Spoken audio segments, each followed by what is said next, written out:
And we're recording. Okay, good evening. This is the first management committee meeting for 2022. I am Rex Eberly. This is my first meeting as chairman, so please bear with me. I got training wheels on and I'm going to do the best we can. Here today we've got Jeff, we've got JJ, Julie is our in person, Steve Cundiff and Marty Bendokas are online. We've got Chaz, our handler here, and we've got some guests. So we will kind of bypass number one, our invited guests, until we get a hold of them. So Jeff, are you ready to start on two, or are you texting there? I am. He said he's on. It's just spinning, so we'll let him get a little bit of time. Might be slow internet on his end. All right, so capital fund total, current balance is $456,338, and depreciation fund total is $493,731. So on that depreciation fund, we're just about double what the FDIC insures. So I'd say it's time to spend some money. Yes. Okay. On those funds, like we have a mower that's ordered, not spent. Is that amount included in the fourth, right? Or 93? The 493 is what is in the bank. What is in the bank? So you've got not necessarily all available. Correct. Okay. Correct. You've got about 90,000 of it that's still allocated. Right. Okay. All right.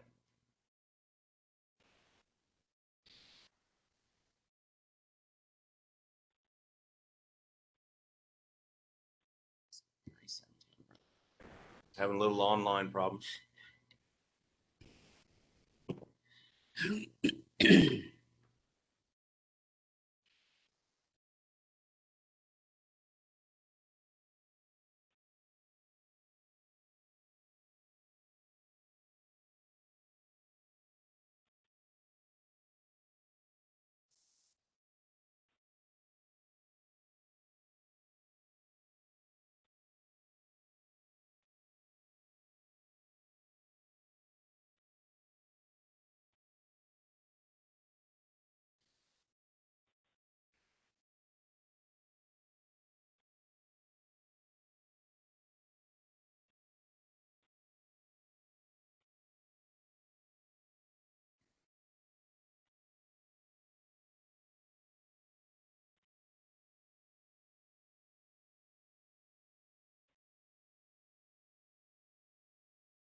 Okay. Should we go do the backhoe while we're waiting on that? Let's do. Okay. So we're going to skip down to our first request for expenditure, which is a backhoe for the maintenance department. For folks here, you've got a detail of the quotes. Yeah, would you like to run through them, or? Sure. Okay, so we received 3 bids, one from a Caterpillar distributor, one from a Case distributor, and one from a JCB distributor. Caterpillar came in at $92,967.78 after backing out the trade-in. Case came in at $103,724.88, and JCB came in at $111,642.08. That's with sales tax and with their offers on our trade-in backed out. If you look at the Caterpillar, I went ahead and added an extended warranty to see where that would take us. Extended warranty is 48 months or 4,000 hours. And for comparison's sake, the 2008 unit that we have has all of 8,000 hours on it. And then sales tax on the extended warranty for the Caterpillar brought us to $98,875.11. So that would be my recommendation. With question. Yep. We need to tree the numbers up because the actual cost on the Case before taxes is $83,200. If you remove the 3 extra buckets from their bid.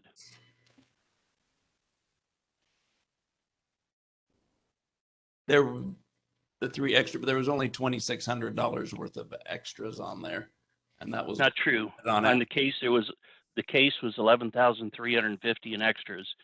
It was for a $2,500 coupler, $3,600 for the thumb, an 18-inch bucket for $2,500, and an additional 54-inch bucket for $2,750. The others were just quoted with 1 bucket.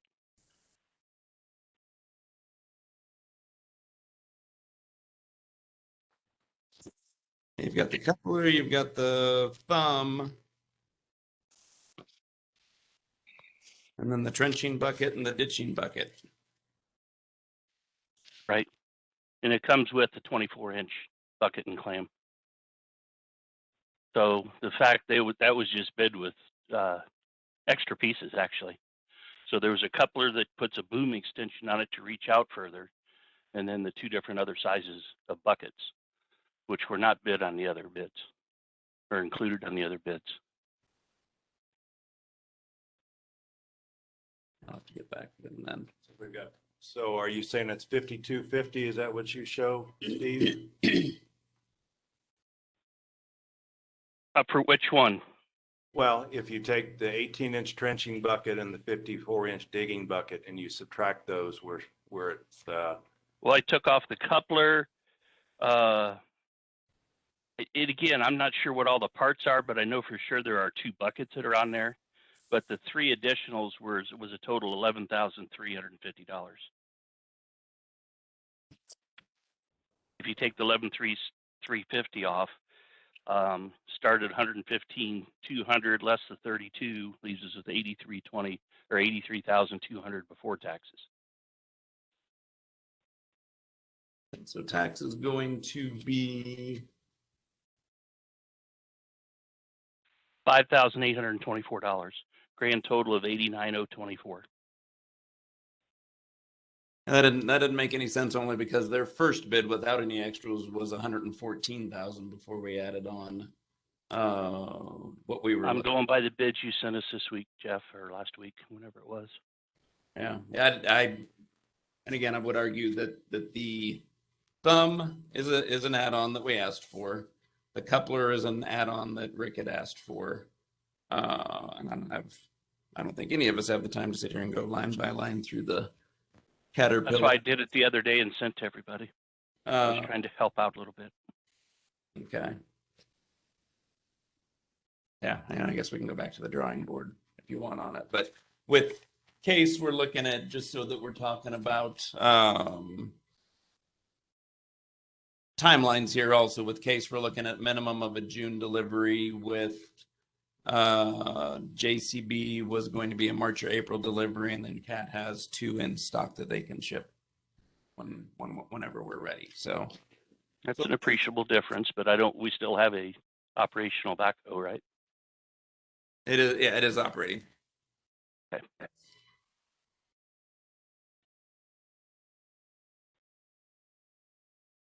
Just want to make sure we have the numbers straight. I'm doing some calculating here, Steve, because I want to see where we're at. Just a second. And we've got Monty on as soon as we're done with backhoe. Is there any reason that that case added that extra equipment? Again. Try that again, Marty. So why did Case add that extra equipment? So why they have the extra equipment?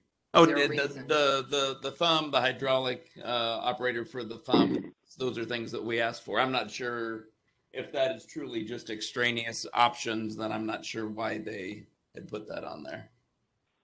Is there a good salesman trying to make a sale? Yeah, maybe. So do we asked for the 2,500 and the 3,600. Correct. So all we're talking about then is a difference of 5,250.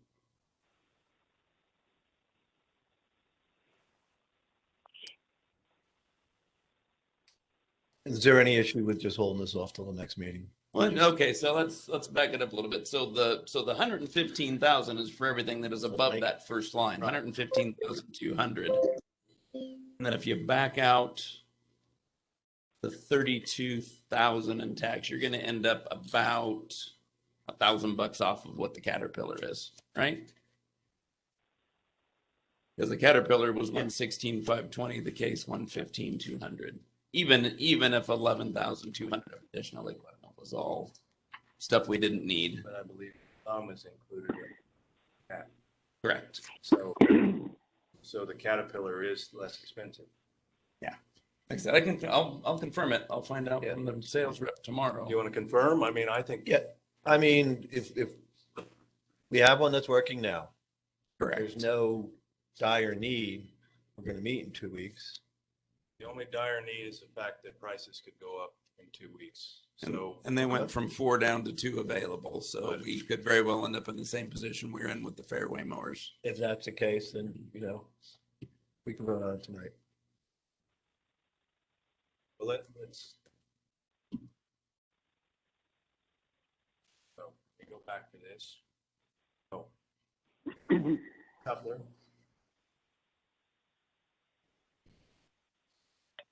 The thumb. We do not need the buckets. And my calculator out. I don't know that pin mount thumb and that coupler isn't something also additional. I mean, that's something we need to get clarified, I guess.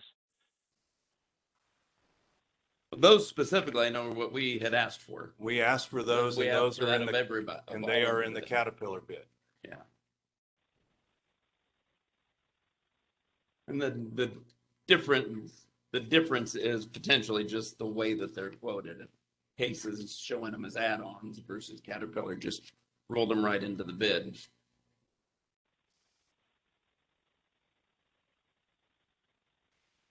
And just to confirm, you said you do need the thumb, right?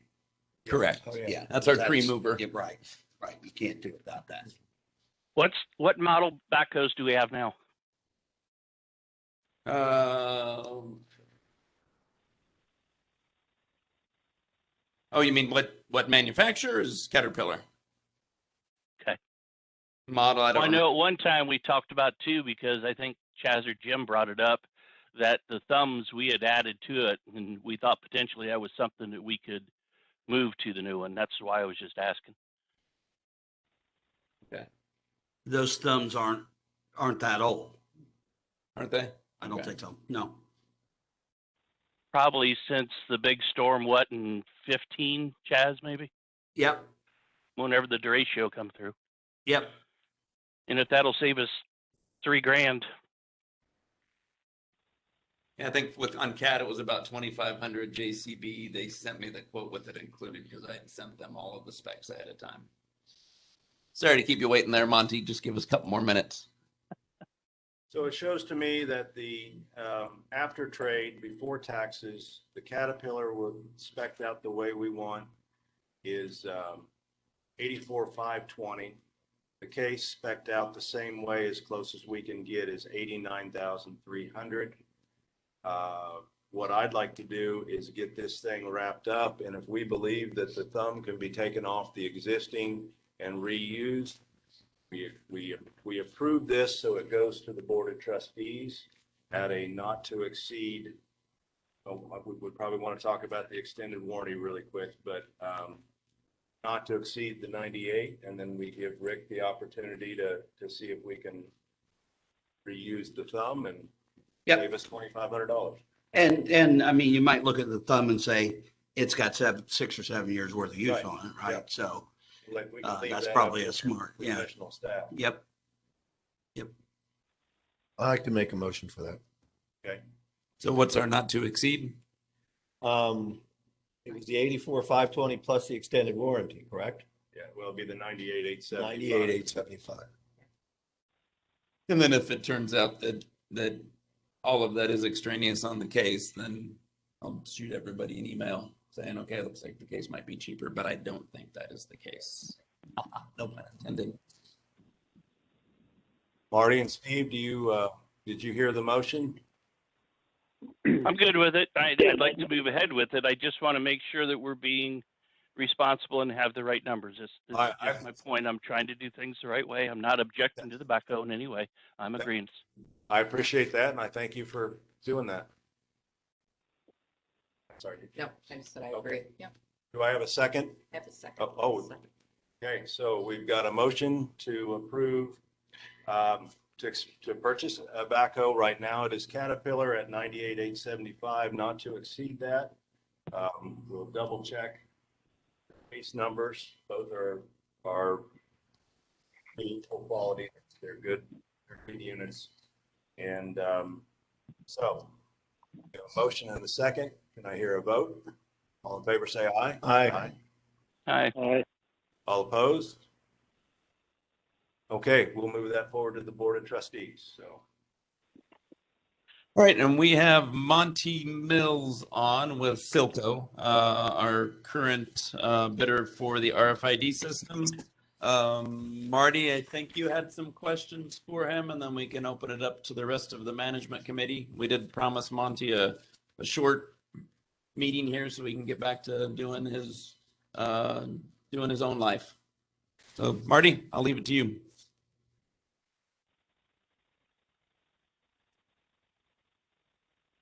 Thanks, Joe. Thanks for putting me on the spot. No problem. So I guess really just quickly on where does all the data reside with this for each RFID tag? Like what kind of data? The card tag or the events or card. all the data everything on our cloud server. Okay, so it's got to have an Ethernet connection then, right?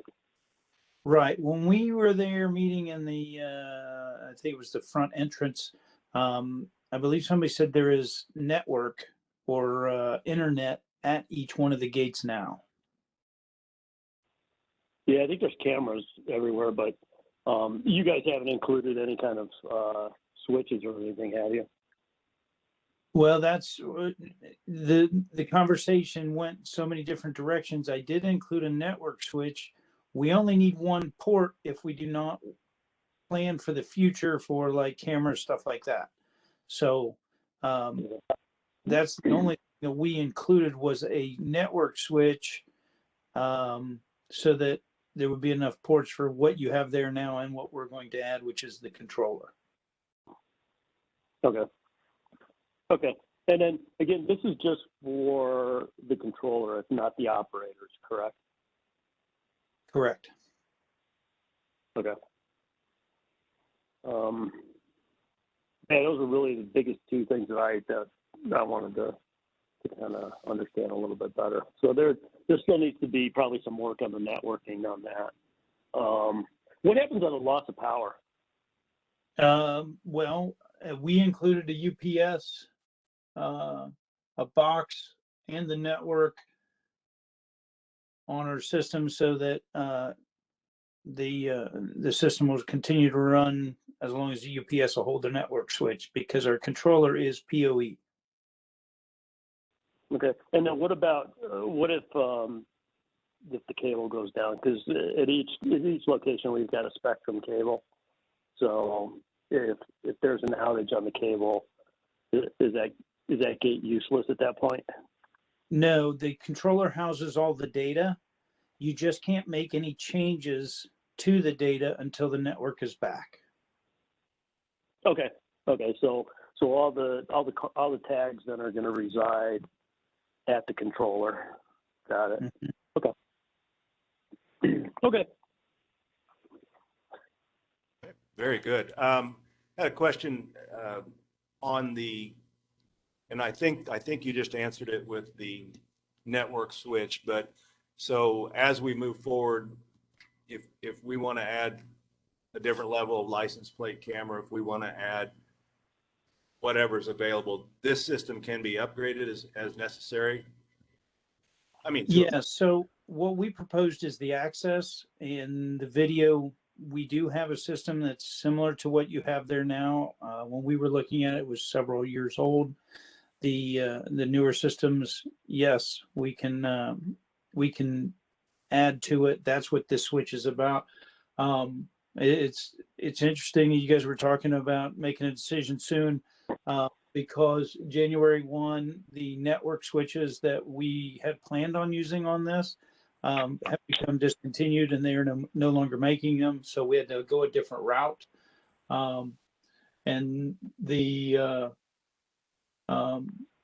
vehicle detection loop, the vehicle detectors that we're putting on there for safety, we got notification that January 1, those went up 10%.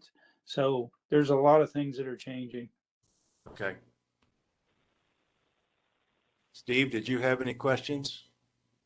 Just a question on the switch piece. So would you recommend if down the road we're going to add updated cameras, we should maybe do an upgraded switch while we're doing the install now? And if that is the case, we'll need to have an estimate of that cost somewhere. Because I think even if we don't put the hardware in, I think we should have all the background there for us while you guys are making those changes. I think that'd be important to do. Yeah, so that was the question. After I learned this, it was about 4 o'clock today that I was emailing the paperwork to myself, so I added it here at the house. And I was talking to Marty, which is my network guy at the office. And we have a thought, and we're still working on a plan so that you can link all of your gates together via video, also network-wise. So the ones we had in our proposal, I keep looking up over here because that's where my computer screen is. The ones we had in our proposal was based on that connection, and since they've stopped making these particular network switches, they were designed for. It was called a tough switch. It was designed for harsh environments, and since they're not making it anymore, we're kind of scrambling to figure out how we could tie all the gates together for video, because that was kind of what we were talking about when I was there. If we don't do any of that, we're still okay with just the access, because there's no connection between gate to gate on the access side. It's only for the video. So if we approve where we are here, we've got working gates, everything, and then that gives you, at least then you have some time to come back to us while stuff's on order, and say, okay, to do this extra will cost X, and we can make that decision. But we have numbers now on a good solid system that'll work. Yes. Okay. Yes. As long as there's an extra port there now. Okay. Yeah, we'd have to go take a look at that. But you also said that the vehicle detection loop, you had included that. Yeah. So I'm sorry. Go ahead. Won't the existing one work? Because I thought that went into the operator and stopped the operator, or reversed it, right? Not in the controller. Am I wrong? No, you are correct. That does go into the operator. It was during the conversation that we were talking about these the vehicle detection. These are motion sensors. They're not loops in the ground. So I don't know why I have 7, but I also have 4 beam detectors and 4 of the emergency opening. So during our conversation, we must have come up with a plan that we need to put the beam detectors for safety. That's kind of like a point to point, where if something's in the way, it'll stop the gate. So I would assume you have some of those, but I wasn't sure if the reason they're on here because they're not working right or something. Well, the reason you're having odd, they're working. the entrance gate is a one-way in, and so there won't be so I think that's why you've got an odd number of those, because one of the gates does not require an exit loop. Right-hand gate. Correct. Yeah. So, Marty, I might have cut you off. I'm sorry. No, just talking about the main entrance, though. I mean, we only need to put a new controller on the inbound outermost gate, right? The other two we could just leave as is. It's the inner one's manual, and then the exit one is just a sensor. Right. That is what we discussed when we were Yeah. with them in security. So, okay. Artie, I think earlier you had Please. some questions about keeping the equipment at a proper temperature, and we did ask him that. I don't know if that was something still one of your concerns or not, but why don't you go ahead and explain that to him real quick? Because I know Marty had brought that up when we looked at the other systems earlier. And maybe he can rephrase it better. The previous quote, I didn't get a chance to look at the specs on this, but the hardware was only rated down to 32 degrees. And so everything's going to be sitting outside, right? So are you putting a little space heater in the control cabinet to maintain that, or is your stuff rated sufficiently to handle the cold? I'd have to pull that up. Let me see if I can find. I'm not sure what the rating is, but we currently have it located on gates now. They've been running for about 4 years up in, where the heck it's up in Mount Vernon, or no, Mansfield area, where there's the controller itself that does the access control. There's no heater, no nothing in those gates, and they've been fine and running. I'd have to look at the specs to see, but we've not run into that yet. Okay. And the tough switch, I just want to make sure. thing that was rated for that environment, Right. which is no longer available. Okay. Monty, the emergency opening was what? Is that the siren whelp? Okay. Yes, I've got one question. In here it says the RF tag readers reach up to 27 feet, and then down below it says 25 feet, give or take 2 feet. Okay. You're dealing with a problem currently at the north gate when it snows, and the gate not getting open or being open by the time cars make it to the bottom of the hill, be it, sliding or whatever.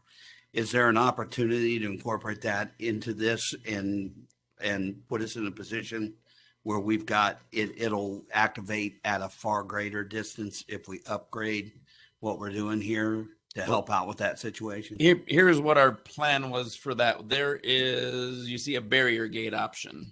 It's not a chop gate, it's a barrier gate.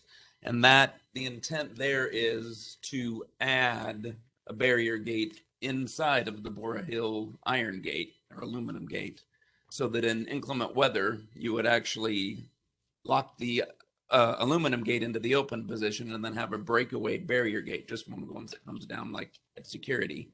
So that it's either, Monty, remind me, it's either breakaway fiberglass or like a light wood. Is that right? Or is it just the fiberglass on those? No, I'm trying to pull out, I must have emailed the wrong proposal, because I see where I have the gate on my build sheet, but I don't have it on my proposal sheet. So I'm trying to get to it real quick while we discuss that. But the barrier gate is an aluminum arm, but it takes like 1.6 seconds for it to raise. So the vehicle detection, by the time a car would get to it, it would be up and out of the way. Honey, didn't we also talk about during the inclement weather, we would just move a secondary sensor out a little further, and that you said you could adjust that gate time, so we'd even get more distance by burying, hardwiring, or I don't even remember if it had to be a hard connection, but putting a secondary up the road just a little bit, which would allow us to have that gate open sooner and stay open longer, which we could use when the weather's bad. That was the other thing I was looking at, and the vehicle sensing reader that determines that you have access to come in. It says it's up to 33 feet. I'm trying to find the tab that I had open that had that unit. It's called the UPass Target, and it'll go 33 feet with So, and we don't have to mount it right at the gate. We can put it 30 feet from the gate, and that gives you 60 or so feet, so that as you're approaching the gate itself, you're pretty far away and it's already starting to move. How far up Boar Hill Road there do we own property though? None. Yeah, we- And then, Yeah, so we but can't mount anything out there. barrier gate option, because we would have to Yeah. get an easement basically on somebody else's property in order to get a reader further out. But the I big believe we could do Probably that just- without any problem. opens in the 2 seconds essentially versus what does ours take? 20 seconds? Every bit. Yeah. 20 to Approximately. 20 to 30 seconds. I think it provides a bunch of extra safety. And Monty, I thought we had talked about a breakaway arm for that as well. I remember the lighted arm. But wasn't there a breakaway option? I'll have to look that model number up, but yeah, there is a attachment to this. The way the arm attaches, it has a breakaway module that you just buy these little pieces. They kind of hold the arm to the part that moves. It looks like an elbow, and they do make a breakaway version of that. And I don't see it listed here, but I'll have to look up the part number and stuff, because when I talked to my gate guy, he's the one that sent me this information. So I know it's available. I just can't remember if we put it in there. Okay. Yeah. So and so The that option- break That would make it cheaper. That would make it cheaper for the people running into the gate on their insurance claim. So. and safer more Absolutely. importantly. Yeah. And the option to get it to deploy at 60 feet is going to give you a much better option. than Well, what we currently Yeah. have. Yeah, well, yeah, if we can find some property that we can get access to. And the other thing too, totally unrelated, is that I've reached out to the township to see if we can work a deal for us to be able to treat that section of road with Hideaway Hills equipment, rather than wait for them to do it or whatever. And I'm working the phones on that as we speak. Okay. Okay. And you can remind them it'll make it easier because they had to pay us last year for their dump truck that hit the gate. Or not, snowplow that hit the gate. So Boy, well, that'll thank also relieve them a little. I'll lob few that in issues. there when the time's appropriate. Well, I'd like to get our guest back to his family. If Marty and Steve, great questions. Do you guys have anything else? No, I had the opportunity to meet with him at the right. security. It's in- Okay. All right. Julie, anything? No. We'll get with y'all here in just a second. So anything else for Monty? Nothing for me. All right. Well, Monty, thank you very much. thanks, Mike. Thanks, Bonnie. Have a great day, guys. You All right. too. Thanks. Talk to you soon.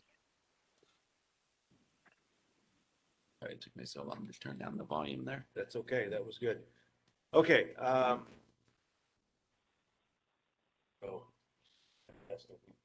We do. Rick Mulheron had called and asked to Okay. speak. I think.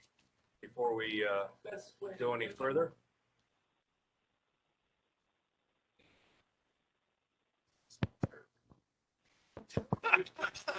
Are you sure? Yeah, you have to hold the microphone. That's those are the rules. So Rick, we are, welcome. We are, I just let you know, we are twice as nice as the Board of Trustees. We'd love for you to keep it around 5 minutes, just because we got a lot of stuff, so. But we are much nicer than those other guys. Just because it's fresh in my mind, we're talking about coming down the gate and putting that extra range out there, which would be helpful. That's only half the problem. Getting out the gate's the other half. Friday, I took my wife to work, 7:30. Come back, had breakfast, all that fun stuff. Came back 9 o'clock. The road's still even touched everybody to the gate. So it's nice that Highway's gonna plow up. So, hey, but so that's one thought. We need to have something on the other side of the gate so we can get out to get a running start with the hill. Hey, what's the point of these RFID gates? Why are we doing it?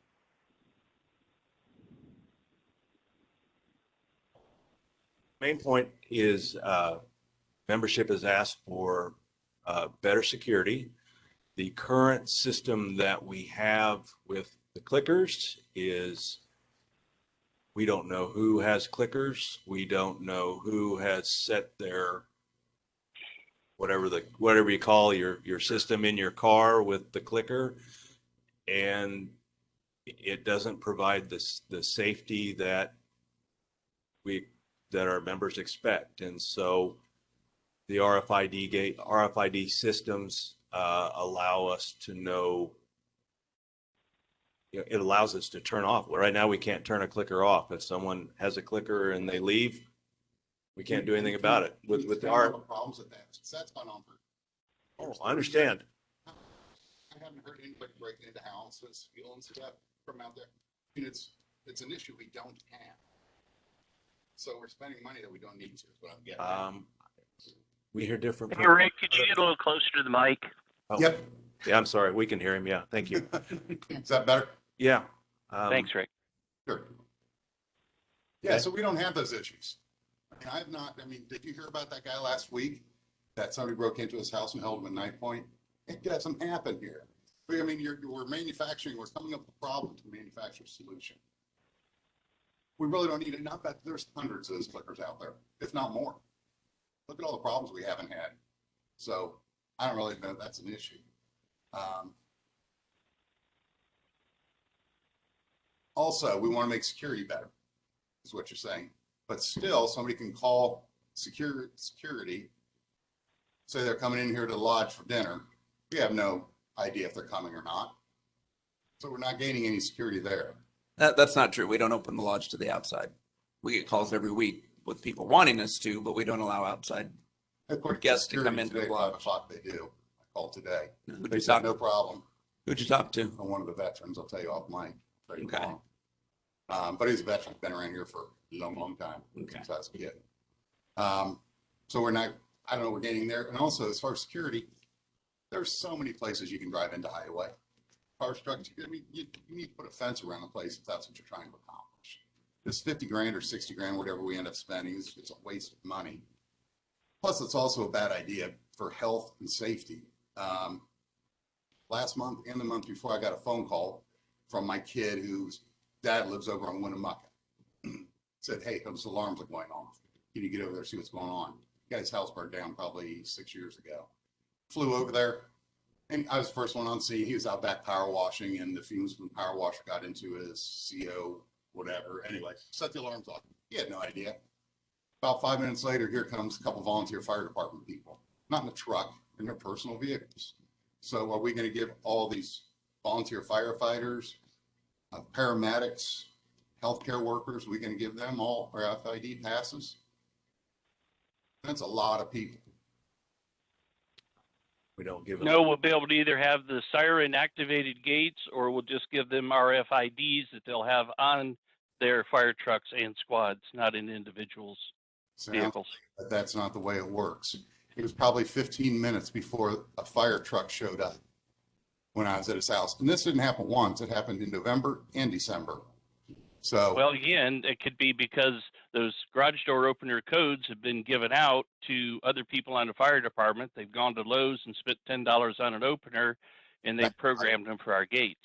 thank God they did. Here's what happened in my family. No, I'm with you. My daughter fell down the steps, blood gashing out of her forehead. My wife goes crazy, calls 911. 911 dispatched her, however they send it out. We had a lady that is a nurse that lives on Boar Hill that was there in about 5 minutes in her personal vehicle. The ambulance took about 40 minutes to get there. So I know that that'd be nice if everybody drove fire trucks, but they don't. They don't have sirens. So, I mean, that's a lot of people that we're giving out this RFID code to, so we're losing security there. And I think we're opening a can of worms if we don't give them that stuff. I mean, we've got to have that for our safety, especially as we get a little bit older. You know, somebody has a heart attack. I don't care if they're driving an ambulance or their personal car, just like it to be taken care of. Next thing is hacking. Anything with a computer, any computer can be hacked. It's like right now, if anybody's got their phone, you can jump on eBay, you get a reader writer, hack it, they're about $10. And it's just a complete waste of money that we're doing. You know, You can also do it If I could interrupt you Sure. just real quick. You had sent me a list of these very things quite some time ago. Yes. Yeah. This is the same list that I sent you Mhm. that I said, we need to be prepared to answer these types of questions or address them in these proposals so that when we've got people with these kind of questions that we're prepared to answer them. So, and they're the exact same questions. A lot of them are. I Yeah. got a few new ones. And Rick, I did, so that I did make provisions and send that forward. Right. So I appreciate that it. if it's viable, that it can be included in some of these proposals. Well, here's something that is new. Like those questions before, you had to go out and spend $10 to get a reader writer.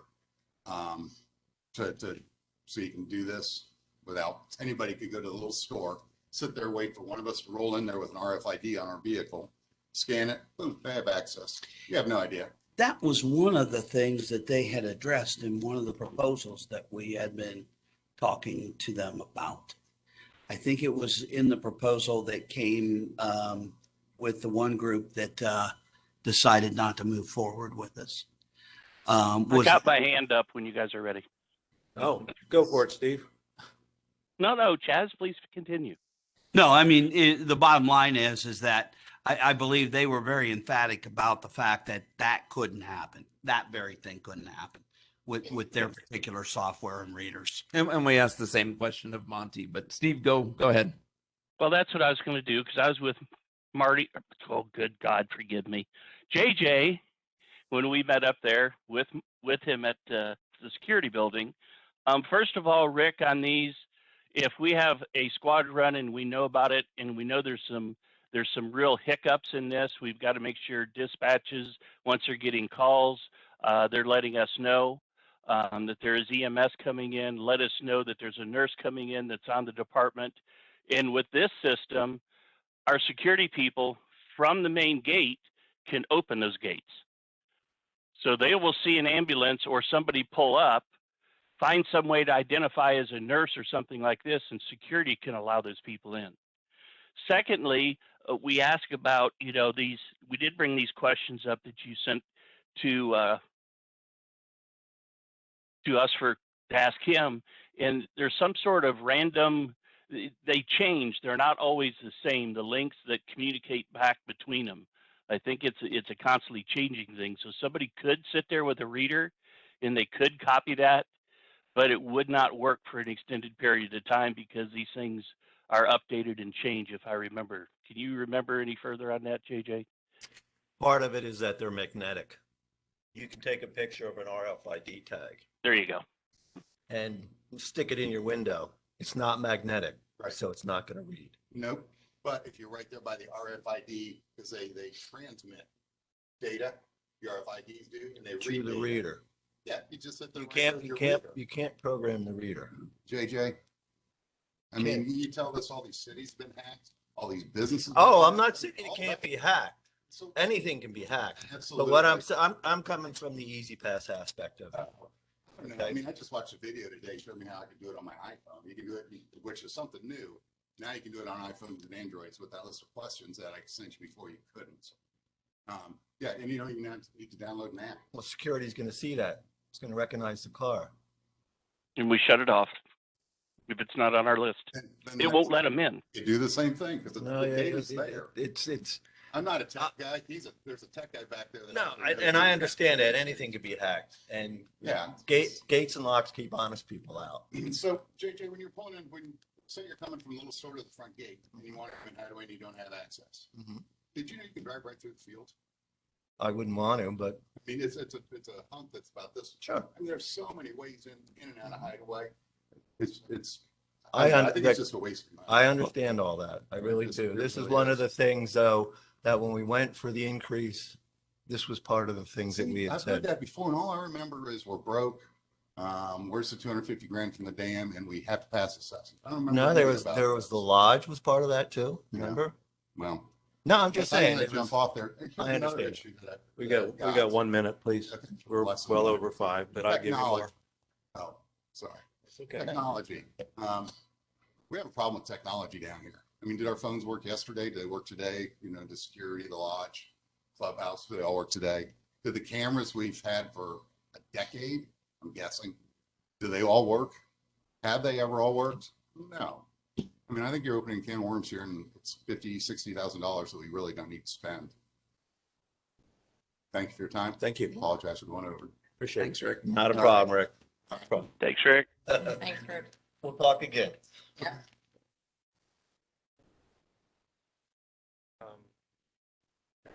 I can go for a minute. Yeah, thank you. It's Andrew Kiger, second generation, White Hills. Closer, please. Yeah, my name is Andrew Kiger, second generation Hideaway Hills member. I'm also been in the fire and security industry for over 20 years. I've been involved in projects with Ohio State University, federal, state, local, and county government facilities. I just wanted, I've been watching this thing from afar, and I was actually hoping it would just die. I actually design and sell these types of systems. And I think that this is not the right application for it. Go back to the basic principle of how this gate opens. Anybody here tell me, push your button, what happens to make that gate open? No, it doesn't. No. So currently we have basically a transmitter, garage door opener. In the gate, there's a receiver with an antenna on it. And at that point, it gets the right signal, trips a relay that causes the motor to kick in. Oh, okay. And it drives the chain off a sprocket, and it opens that gate. So problem you had down here a few years ago that I know everybody was kind of concerned with, so was I, was the break-ins in everybody's houses. I know there was a rash of theft going on. From what I understand, how those people got in, was they tailgated, correct? So with this RFID system, same principle, somebody can still tailgate you by whoever through that gate. That's never going to change unless you put a 2-gate system in. And I'm sorry, I don't want to live in this kind of a state where I have a 2-gate system. I don't need to be that secure. If I do, I'll take my own measures. So that if you boil everything down to that one principle of how this gate opens and closes, that's never going to change. So I think Rick kind of has a point of this is a lot of money to spend on something that really is not going to make us any safer. I really like the idea when they said, hey, everybody, bring your garage door openers, we're going to reprogram them. I thought that was fantastic in its most simplest form. So if anybody did have a garage door opener from 20 years ago, it doesn't work anymore. I would be willing to come and bring my garage door opener once a year and have it reprogrammed. There's some other questions I had for the vendor, but maybe it might be inappropriate, but maybe I can forward those to somebody. Forward them to me. Jeff, I'll be glad to forward those questions to you. One of the main things to think about is this is a managed system. Somebody has to manage it. Somebody has to continually cancel and read or cards, credentials. And by the way, that it's called, you can skim a credential actual reader. You can't skim an art stick or whatever. It's a thing. Yeah, that's kind of what I wanted to, kind of kept quiet about it. Hopefully it was going to just burn itself out, but and I did actually work for a company that did provide a quote for this gate, and it was actually passed to me at one time to do it, and I said I could decline. I said I don't. Number one, it was kind of a conflict. Number two, I won't sell somebody something that's not the right solution for that problem. So at this point, it's kind of over. It's really not going to make you any safer at the end. So just kind of keep it short and sweet. Thank you very much. Questions? Okay, thank you. Please do send that to Jeff. Absolutely. Hey, Rex. Yes. Just a point since he brought it up about programming and how that's maintained. Jeff, you can speak to it that way because you're there and people can see you are you or JJ1, because I know that we talked about that and we were worried about the workload on the office staff having to manually enter all these things. And they told us that with it being the cloud-based, we'd be able to take an Excel and just upload that. Is that what I remember correct also? It was an Excel or a comma delimited file that we could export from the database and then load in for the initial load here, and then everything after that is just part of very similar to taking people off the email blast list and adding new people to the email blast list as folks come and go. But the initial load would be the real work, the initial loading of all the names, vehicles, and tags would be the real workload, and that would be easy enough to export to Excel or CSV file and load up into their system. Just so members would understand that it's not going to add a big additional load to our staff is that's the point, because at one point that was a concern. Probably about as much as reprogramming garage door openers once a year. Yeah, that's no small feat either.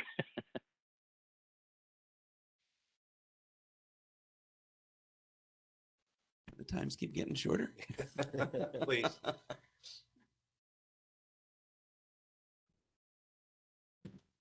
Hi, my name is Margaret Euler. I just had a question about the RFID as far as if it's just going to be an aluminum piece that's going to be coming up and down as the cars are going through, is that true security? If it's not going to damage your car, if it's aluminum, and the concern is no damage to your car, why would you not just come through it if you truly were someone that was going to break in? Well, that option was strictly for inclement weather to avoid the type of situation that we had the other day. So then the regular gate would stay. yes, Correct. yes, the standard, the barrier gate will stay. Okay. At inclement weather where we don't know if it's slick or not, security will be able to open the barrier, or excuse me, open the sliding gate. And again, as JJ says, this is all to keep. If somebody wants around it, they're going to go around it. But if it slows them down and we get them on camera, we're better. We can deal with it. Okay. Well, I do have video and pictures of like what the gate did to, and they really could have been seriously injured. And I know myself, I mean, I was down there when it happened. It took probably 10 minutes for them to even get to that gate. So if they can't get that gate, that metal gate undone, someone's still going to come through it. We're going to have the same issues. Yeah, they can do this they'll be able to do this from the guard shack. Okay. Yeah. What if they're out on a call or something like that? There's always going to be someone someone at the guard shack. there that will be Yes. able to see. Thank you. Thanks, Margaret. Okay. So what I would like, and I appreciate everybody's comments, in my opinion, from what has been sent to us from membership and from the Long Range Committee and others, believe that the RFID gate system, while not perfect, is our best bet right now. And I would ask for a motion to approve this bid. I know we'll have some minor changes here and there as they work on different things, and we work with them to add to do what we need to do with extra cameras. But I think I'd like to start with where we are and continue on. So Just one last thing, Rex. yes, I hear what everybody's saying, and I'm a firm believer that locks keep honest people out. This is really like one of the first steps that we have. I've talked with some people from my former life, and tailgating is something that has been an issue with the highway systems. I mean, it's one of those things that they can't do. There's also the gantries that they have now. For us to put the gantries in with the photograph and things like that would cost 3 times this. I'm looking at this as being step one. Once we get the gates in, then we look at the new cameras. This is going to be an ongoing process. Now, granted, cameras for the most part are historical. They're not going to stop things from happening. It just doesn't happen. But we're going to give security the ability to see things and possibly track people down. I said before, with the assessment increase, this is one of the things we had talked about to improve security. This is only step one. There's another group that are looking at gates or fences for around the property. That may be step two. People can get over gates, people can run through fences, people can do a lot of different things. This is just one. We're trying to create somewhat of a peace of mind for people. Is it going to solve all the problems? No, it's not. It's not. And with that being said, I'd like to make a motion to proceed. JJ.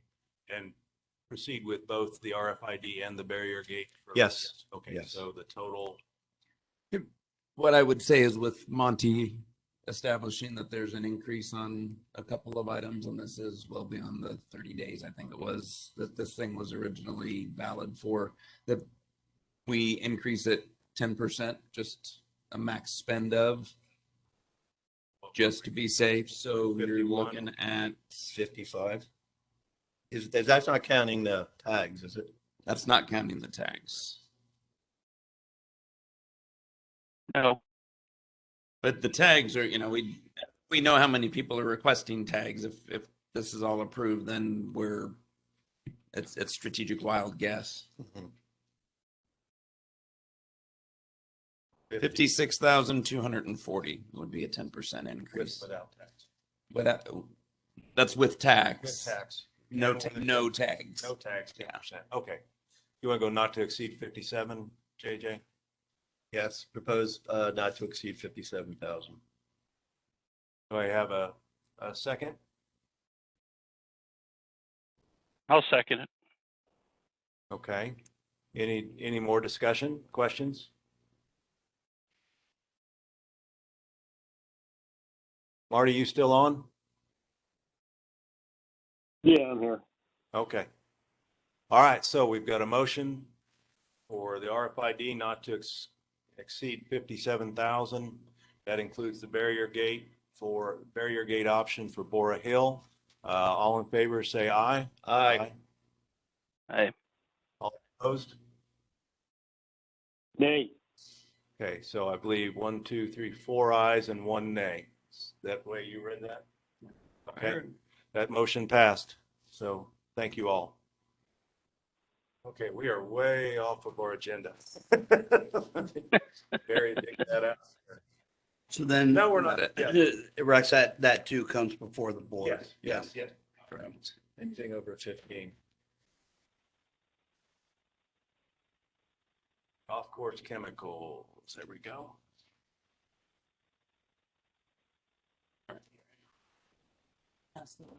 Okay. I'd set those out in front of everybody. Marty and Steve, this is what I'd sent to you half an hour or so before the meeting started. So what I I purposefully followed up. What's Did that? you see my follow-up response to you? No, that may have been after everybody had the computer in here. Right. Email? Yes. Okay. Purposefully did not put a dollar amount on here. Is really the purpose is to keep this alive, because we're, by the time mid-March, hold on, Steve, let me see if I can get yours open. By the time mid-March, early April rolls around, we need to be applying chemicals. So Steve had brought up last time the use of liquid chemicals, which are a better option, but also requires some additional equipment. So something will need to happen in this time frame, and it's not go pick up chemicals at Home Depot. We've got to have some lead time on this. So we've got, the way I'm looking at it, 3 different options. And what I've got open that Steve sent is sprayable formulations that would replace a couple of the solid chemicals. We've got from Nutrient Solutions, and these are bids as of today, from Nutrient Solutions, plus a few items that we would have to get from Target or somewhere else. Total of $18,617.53. And then from Target, which would get us everything, fertilizers, chemicals, seed, at 16,841.60. Steve, did you have costs included in these oh, here we go, per gallon. Okay. Yeah, the cost will be half of what the dry applications are. And the key factor for that is, especially on insecticides, when he needs to go out and spray for bugs, he needs to spray a product that's called Merit. There's a couple others, but that's generally the one used for turf applications. It's something when he sees a problem, he has to be able to apply. When we've used the dry stuff in the past, the chemical is just sprayed on or impregnated onto the little pellets of fertilizer. You have to have moisture to wash those off to get into the soil profile so that it can take effect. When you use the liquid stuff in the sprayers, which I now found Elmer and Rick, after talking with them, they have the equipment to do that. And if we did something a little better for them, it would be less than, I'm going to say way less than $500 expense. But it gives them the option to make timely applications, something he could carry as he's going around with him. He sees indications of insects, he could immediately apply and treat that and not have to worry about a scheduled time of irrigation or hoping that it would rain to cure the problem. And we've got a lot of work we need to do to get, especially our greens, back into shape. So it was just another option. And it is going to lower the cost quite a bit. Which of the products are you saying that we switch out of dry and go to, I didn't see your email, I'm sorry. Of this list that's included in the 16,841, which are you saying we should switch to? We can get rid of the Concert 2, Princosalazole, as well as the Honor, which we buy now. And again, those are two post-patent offerings. And again, with the nutrient bid, you get a lot of what I will say are called generics in the industry, which are post-patent materials, the exact same products, but they don't follow the same guidelines for pricing, which is usually a set price across the board for everybody that uses those. And I do know that Nutrien has their own chemical production plant to where they can reproduce these, I'll say, Me Too chemicals. They're just generic brands of those chemicals, like they've been doing in the drug industry for years and years. To where when you go into another retailer of some kind, they don't always have access to that type thing, and they have to take the name brand products. So the difference in the two costs are because of that. But I mean, ultimately, I'm not going to vote on this, but we're just looking at some different options instead of the same way that we've been doing things. Steve, with the liquid, correct me if I'm wrong. It's something that can be a time saver and more timely in that we see something, we can act upon it, not worrying about weather, time, moisture, things along those lines. Yeah, that's the ideal thing. He can keep like a sprayer full of insecticide when he goes around and makes his rounds, or the guys, whoever he has out there doing it. And if they see an insect problem starting on that green, they can immediately treat that and not have to load up their spreader and load the material and then set up an irrigation schedule and things like that. What about safety? Is there any training? No difference. What about training? There has to be training to be done for the insecticides and such? They're both licensed to apply all this stuff. They're applying it now. They're just using it as impregnated on tri-fertilizer instead of just mixing it with water. Okay. So and he's right. The sprayables are definitely a better option. Sure. In the past, in my past anyway, they tended to be more expensive. So you had the higher end golf courses that were using them. So if they're coming down in price, and I'm not nearly the expert to be saying, yeah, that's going to equal that, and where we might need 90 bags of Concert to whatever 5 gallons of eBay would work. I don't know that. So I'm gonna, I would look to Steve to put together a cost comparison, apples to apples for something like this, because if I do it, it's not going to be. I've just not been able to get down and talk to Rick and Albert and sit down with them. I need to do that. Hopefully I can do that here towards the end of the week. But I think it's still very important that we go ahead and get our budget, our money approved for this. You know, whether it's, you know, the 15, 20,000, 18,000, whatever you guys decide on. I do think we need to do that. We are working with a consultant right now. He's going to play a big part in this. I pulled soil samples. They're getting analyzed at a soil lab, so we're going to be able to build in a little more tailored program to what we actually need on fertility and things. So this is a changing process. I can assure you that the golf course will not suffer because of this, and we're going to try to make it first and foremost much easier on the limited golf course staff that we have. We're going to try to eliminate some of the time that he's spending looking for problems to where he can actually be dealing with problems. And Steve, what did you figure for the cost of another sprayer? I mean, if you bought something really nice, $500. I mean, most of golf courses for these small applications will use a backpack type sprayer that has a small hose on it, a handle that comes down with 2 or 3 nozzles, and you spray like 4 foot at a time. And you just go back and cross, and you cover an area really quickly with something like that. It would not have to be a motorized of any type like that. Okay. So Steve, how would you, okay, I got 2 questions for you. So you had mentioned something about, so Nutrien, right, looking at this as a higher bid, but you were saying they did some stuff less expensive. Are you, I mean, to me, it's looking like, you know, even if we take off the Concert 2 and the Honor, we should go with Target because it's a better bid. So are you saying that, are you wanting to make a motion to approve up to, I'll just pull a number right now, $16,000 for Target products, saying, knowing that we're going to make some adjustments on liquid, but so we get this going through the board and so we can start purchasing what we have to have for March? Is that what you want to do? Yeah, or if we can do it, I mean, if you guys want to limit it to one vendor, yeah, then that's fine. But we didn't price any of this other stuff through them unless you did that recently, Jeff.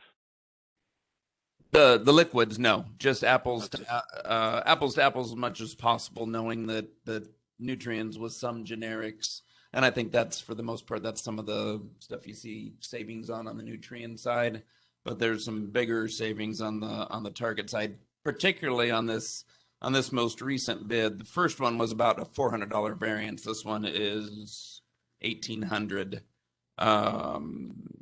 So which is, I guess one of the points that I'm getting at and keeping this alive, and not only timing of making sure that we get whatever we need here in time, but also knowing that these bids are they're good for 15 days. Both of them were received today.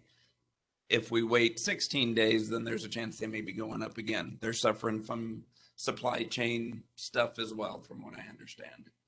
So it's, on one hand, getting a budget, and on the other hand, being willing to pull the trigger, at least on what Elmer says is hey, we absolutely positively have to have this stuff here by March 15th, April 1st. Otherwise, we're in dire straits. What are the add-on no bid items that are included with Target but not with Nutrien? 50/50 Blue Rye is a seed. Profile green, Steve, is that? That's greens, for the greens. Okay. And then it is grass seed, yes. And that's just something Nutrien doesn't dabble in. That's a real specific product. Okay. And then there are other people that do sell seed, but yeah, we don't price it on anybody else. Mm-hmm. Okay. And then I don't know how to pronounce it. Dithiopper. I thought, yeah, something like that. Do you know what that is? Not without looking at it. Your enunciation doesn't ring a bell with me. All right. I think you're right. We want to get this moving. Chaz, you should know, does this have to be bid specific to a place, or can we just get the dollar amount approved? I would like to have time to be able to sit down with the consultant and Rick and Elmer so we can file this thing out. Elmer's given you what he's always been using for the last 20 years. While he agrees it's worked, it's cost him a lot of time that he doesn't have, and we're trying to cut some of that out by going to some of these other products.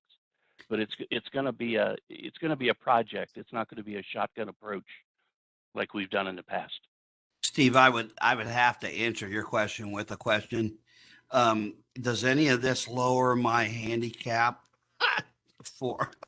Oh yeah. Oh, it definitely. Okay. that will make it as easy on you as possible. Well, it's going to, because if we don't get those bare spots on the greens healthy and growing again, that's going to affect everybody putting. I hear you. But if we don't spend it, it's going to get hard as a rock out there, and your low drives will just Yeah, roll forever. Yeah. Uh-huh. Mrs. Cross will cut a check yet this afternoon.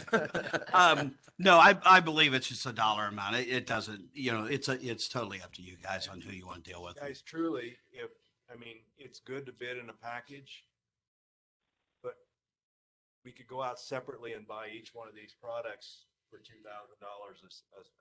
and not need approval, if that makes sense, because it doesn't look like we're really not getting a volume discount.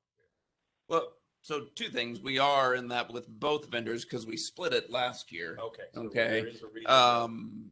And both had said that great, that's fine for one time. We understand what you're trying to do, but if you keep doing this, then we're going to have to charge you for shipping. Right now, we're not paying for shipping. That's where we make our. The volume discounts you don't get for 16 grand worth of spend. Right. Helena is the Avendra purveyor. Their products are a lot more expensive until you start spending upwards of $50,000 to $100,000, which an 18-hole championship course is nothing. Our spend on chemicals at the cliffs was about $250,000 a year, and then you start seeing the steep rebates, if you will. And just even though I still can't pronounce it, dithiopper is a pre-emergent herbicide for crabgrass control. Right. See, and we don't even. Again, that's just something that he does every year because it has to be done in early spring before the seed germinates, the weed seed germinates. So he doesn't have time to go out and find these and treat just the areas. He has to do a holistic treatment, right? Because of the time thing. So I mean, even the amounts we are able to use down the road could become less and actually get more bang for the buck, and actually limiting some of the work that he has to do. And I didn't see your bids here today, and again, for us, it's not really that big of a deal, but I do know that Nutrients last year was 30-day terms on delivery, and I think the other one was cash now by a date. No, they actually split it into two different payments, and I don't remember the months that we pay in, but I think usually we've got late November, early December, and paid in January and March, or January and February, one of the two. And they offered that same split it over 2 months agreement this time around. Elmer's very proud of the course, and he wants this thing to get better, and I think he'll be able to do that. He just needs some help, and we've been able to find him a pro that will come in and help him with this stuff. Yeah, and you're right. March is going to be here before he knows, and I know he's getting nervous. Yeah. Okay. So we need to get it expedited one way or another. If we go to liquids as much as possible this year, then great. If we can get it done by March 15th. If not, then we probably need to look at further out for future years and go with what we've got here. So Steve, how about if I can't make the motion, but we move to purchase golf course chemicals. Target Products appears to be the low bid on everything that we want, and it doesn't look like when we take out Concert 2 and Honor. But anyway, can you make a motion, Steve, to purchase course chemicals? No, he can't. He works with Nutrients. Oh, I didn't know that. Oh, yeah. Okay. Yeah. Julie, I can make a motion. Julie, go ahead. I'll make a motion to Be your first one. for the no more than 16,000, 17,000? 17,000. I'll second that. okay. All in favor? Aye. Yeah. And then we will research this. And Steve, if you're able to get down and talk to Rick and Elmer and golf course consultant guy before the board meeting, I think that would be ideal because this is over the management committee's spending limit. If not, then we'll need to figure something else out. Okay. Yes, I will at least have time to get with Rick and Elmer, and we'll figure out some total usage rates. Elmer didn't even know that because he just dumped so much out of a bag that covered so much of an area, and he really had no idea what the exact amount of chemical he was putting on, because with the dry fertilizer, it's based off of how much fertilizer you put on. Yeah. So we have to do that breakdown, and yes, I'll have that done with a good answer before next Tuesday. Okay. Thank Cool. you. Thank you very much. Thank you. Did you need to, I guess, actually take a vote? We did. Oh, We did you did. vote? Okay. Yeah. Okay. Missed Yeah. it. We had, Not to exceed Before and- 17K. and we had an abstention. Okay. Yes. Second here, I'm writing a note.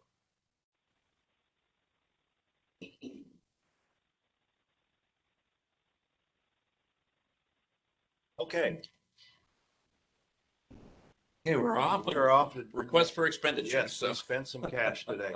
COVID protocols, I believe, is next on the list. that is next on the list. So Steve had sent out some pretty thorough Yes. COVID protocol suggestions 2 weeks ago, 3 weeks ago, not long after I don't know. incident at the lodge, and we have since had incidents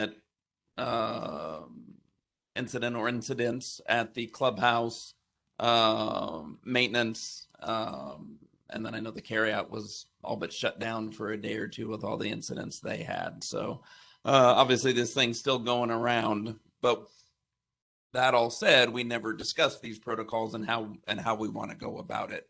And I think the minimum that we do, my opinion, is what the CDC, now Ohio Department of Health, is saying. Steve, I think yours were quite a bit above and beyond that, so we need to figure out where we want to be with this whole thing as a group. Likewise. Well, they were originally done a year ago, so times were different then. I just sent them out as a reminder. Oh, okay. I surveyed the board about, I made a proposal to offer up to any one of our employees that can prove to us that they've got the both original shots and or can provide us with information showing that they've been vaccinated, and as part of trying to incentivize somebody to go get vaccinated if they haven't, that we would offer them $100 bonus. And the board approved it. So we had one individual that said, time to have done this was a year ago or whatever. And we understand that, but right now we have no idea with our workforce where we're at with this. It's not mandatory. We're offering it up. And I think if nothing else, it may just give us a baseline for what we're working with here in an effort to try to, make sure people understand that we need them at work. It also shows that we care about our employees too. So you have that to work with. Okay. So it's been voted on and it has been voted on and passed. Okay. Yep. Okay. Regarding the protocols, I guess my suggestion would be, and I know it changes plenty often, but my suggestion would be, only because it is the one thing that's not arbitrary, is really going with what the Ohio Department of Health has to say. They will either follow CDC protocols or exceed CDC protocols, is what they told me in a phone call.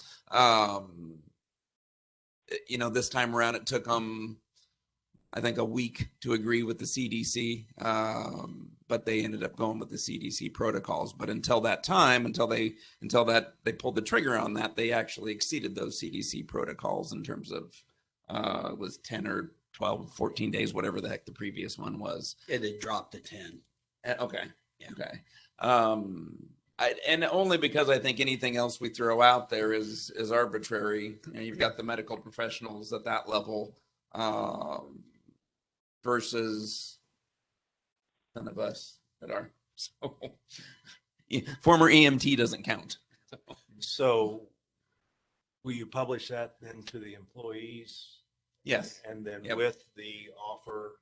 Correct. Yeah, whatever the group agrees upon. I got to I'm ask a fine. question.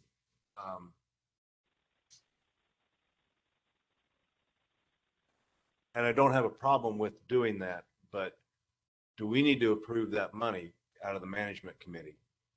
Be, You and I talked about that briefly. We well, did a few weeks ago, so I put it in the budget just in case it got passed. And I thought that was the end result. okay.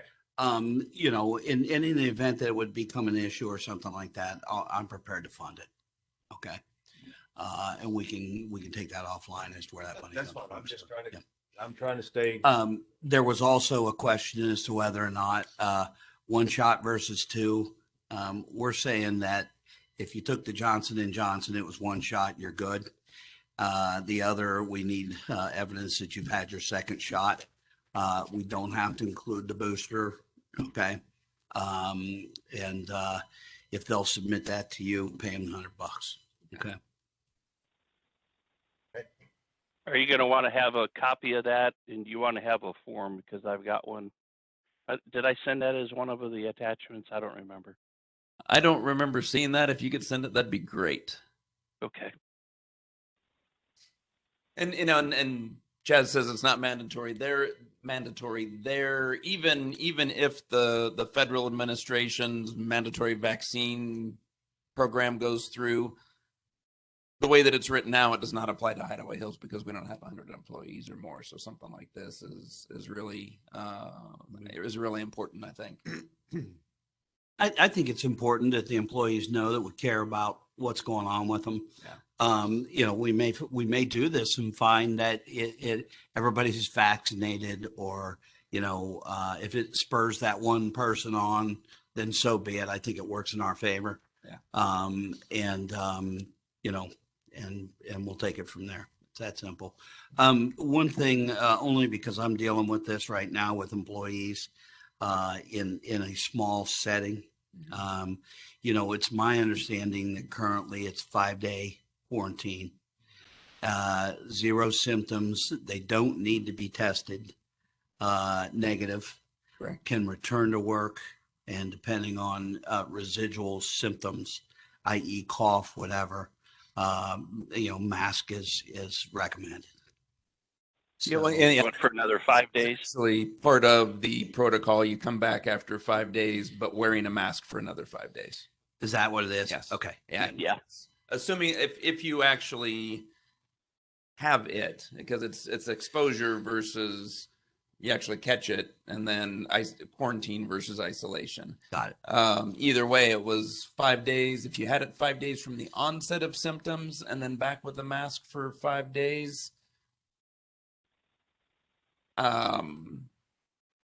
vaccinated or not in that respect. And then if you Unvaccinated have to test first. what's that? Vaccinated. I said unvaccinated. I believe it states they have to have a test. Unvaccinated or vaccinated can come back 5 days with mask. Okay, I'll take a look. I think there is a difference between whether it's a vaccinated person or not. Okay. Yeah, there is for sure. Hang on. And- What time is it? It could have changed. Yeah, no kidding, right? Ain't that the truth? Thinking about it.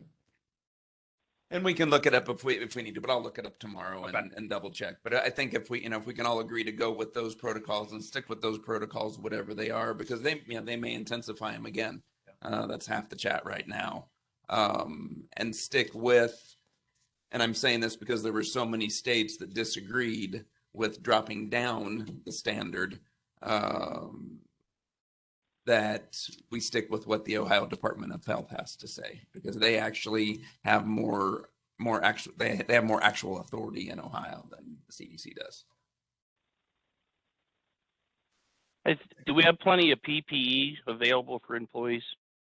Yes, most of it in my office, but we've got plenty. We've got it security, we've got it maintenance, we've got it up in the lodge, we've got it in the clubhouse, as well as still plenty of sanitizer. In fact, I'm thinking of selling off some sanitizer. Well, I'm just thinking we make sure we have that out. I mean, we're definitely, I don't know that we need to go to the mandatory mask because at this point, CDC doesn't really know if the masks are doing any good or not. But I think we want to make sure we have that stuff available. And I think the biggest thing is the tracking piece and making sure these guys know if you got a runny nose, if you're not normal, call in, stay home. Because this is where we got our problem. I mean, you look at the office, you guys are all pretty close. Security's close, maintenance is close. And, you know, we're trying to protect them and the others there so we can keep them employed and everybody getting a paycheck and everybody goes home sick. That's going to really be a problem for us and Agreed. them also. So. Well, we hit that stage about a week or so ago, didn't we? We did. Yeah. We did. Okay, so everybody's good. I don't know if you need an official vote on this or not, but everybody's good following Just follow Ohio up. Department of Health. Okay. Yes. Thank you for getting that to us, Steve. Yes, thank you. And again, if you can forward that form, that'd be great. Yep. It's just a simple form. It does not, it's been legally checked. There is no HIPAA problems with that or anything. We're only asking them to volunteer that information. Okay. Very good. We're going to move on to budget, where hope is to approve the budget for 2022 and get that off to Board of Trustees. Our goal is to make their meeting even longer Than ours? Yeah. I did that by canceling the December meeting. Yeah, buddy. Yes, you did. Okay, so I sent. You'll pay for that. Yeah, I apologize that the page 2 of all of this is upside down. That is just my lack of ability to scan properly. But we're sent 3 things, or you've got it in front of you. The 2 that do not have the blue background. If you look at the top, one is the lodge and one is the clubhouse, both of which roll up into the consolidated or administrative and general blue budget. It's a nice soft blue to keep everybody calm. Okay.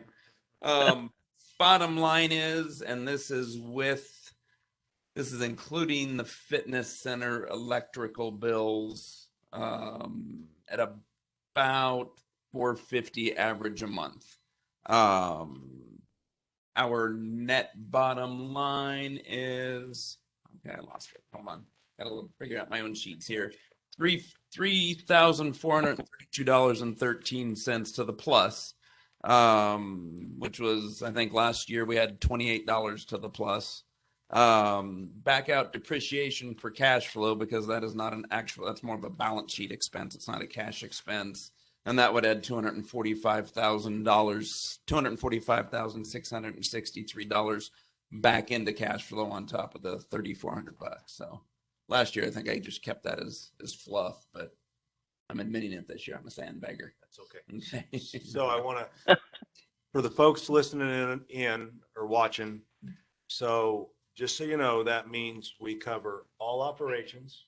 Correct. We fund the capital fund to the amount that we plan, and I don't have that right in front of me. Fund the depreciation fund the way we expect to plan it, and we come out of it budgeted with a surplus of cash of basically 248. 248,000. Yep. Yeah. Bless you. And that does include, and I know you guys were sent when I sent you the original ones back in December while I was on vacation. That does include adding an extra person in either March or April to the golf course maintenance staff to go April through December with the intent of after that them being year round. And then we expanded by 1 month on either side the seasonal golf course help. So you'd have one person essentially that is a position we don't have filled yet that we would fill March or April ideally, and then keep them forever. And then 2 that we were scheduling for 5 months before we're now looking at 7 months to cover really more help to Elmer and Mark.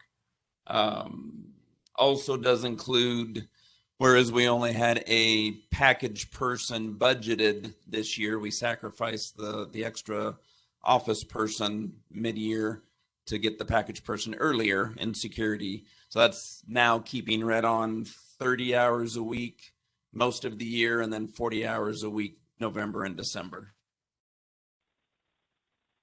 How did that go this year? Peak season.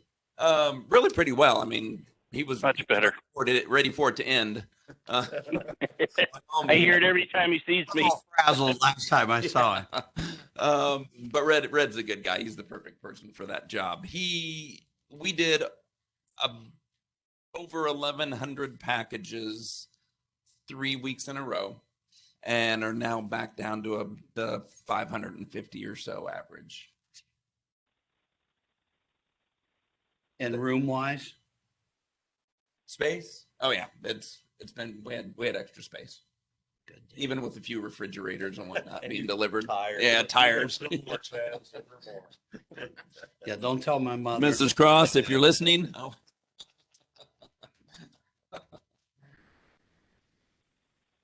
They were responsible for 1,000 of the 1,100. Marty or Steve, do you have any questions on the budget? No, I'm good. JJ? So, well, I do have one question. Marty? Yeah. Yes, sir.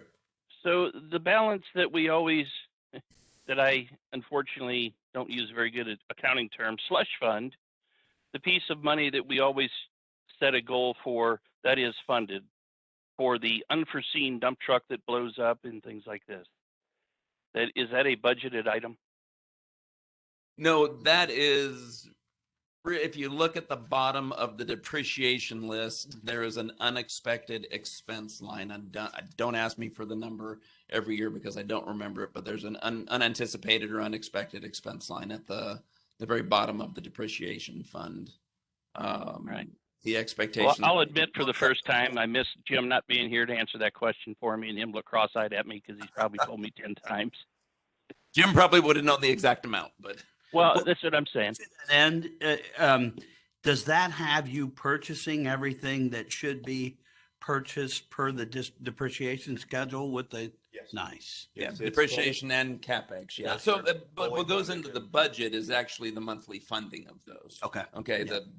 the depreciation, the 16,700 that goes into it per month. Got it. And again, and somebody, I think it's Julie, had asked me when I was talking to her earlier about the capital fund and depreciation fund and whether that is that actual cash on hand. It is. That's actually sitting in those bank accounts right now, which is that's the comment about the FDIC. But some of insurance. it is allocated Got it. because we've got two mowers allocated, not paid for. So Yep. I mean, you kind of have to watch that, but it's tracked quite. And I think you said that Yeah. at the very beginning of the meeting. Yeah. Yeah. Yes. Yeah. Yeah. I think I made note of that with everything but 90K or something like that. Yep. Yeah. Now that said, our goal for the depreciation fund was like 300,000. So we're well above and beyond that, partially because of the supply chain issues and not being able to get the equipment that we wanted when we wanted it. Marty, I may have cut you off. Did you have any questions on the budget? No, I didn't. Okay. Anybody else? I'd like to make a motion that we approve the budget for 2022 for Hideaway Hills Club and to pass it on to Board of Trustees. Do I have a second? I second that. All right. Thank you. Yes. Heard somebody in the speaker. Okay, so we've got a motion to approve the 2022 budget and pass it on to the Board of Trustees. We have a second. Any more discussion? All right, we shall move to vote. All in favor, say aye. Aye. Aye. And thanks, Jeff. My pleasure. Yeah, it was, And I guess It was Penny. a lot easier to and do Jeff. over three months than it was over 2 weeks last year. Last year, yeah. It was never submitted on time. It never gets submitted on time. Yeah. Yeah. so I want to let everybody know, my plan is, I want to get, once it's approved by the board, I want to get this and the cap and the depreciation on the website. And I'd like to do a video explaining to the membership how they work. And so, well, and you can, I'll let Julie check it, you know. Yeah. But anyway, Volunteered for that. Yeah. so Yeah. I hope to have that by the second week of February out on YouTube. So Yeah, the more of that kind of stuff Yeah. we put out, the easier it is for people to, guys like me can watch it 6 times, so you sure can understand it. I'm still not good, right? Yeah, yeah. We've come a long way in the last year, and I hope membership can see that we're now coming back around to where we need to be at a comfortable level, starting to see improvements, starting to be able to make purchases again to improve and maintain the quality of our life down here. So again, this is what we asked for, and I think we also promised to show the results of what that increase would bring to us, and we're working hard to show that to the members. And I think It shows. I think it's important for the members to understand we are darn near a $3 million a year business. So yeah, I think we'll hit 3 million this year. Yeah. So Okay. We're going to update the general. all right, new phone system that was approved 2 years ago or something like that is actually that's completed. A couple of little tweaks we still have to make, but everything is installed. We are now on VoIP versus the plain old telephone system, with the exception of our alarm systems and maybe the fax machine. The hiccup at security last week that had it going either directly into voicemail or saying this phone is no longer in service, as well as one at the lodge for one night was their programming errors. But they were good once they recognized that and getting texts out here quickly. We just had to get them to recognize it first.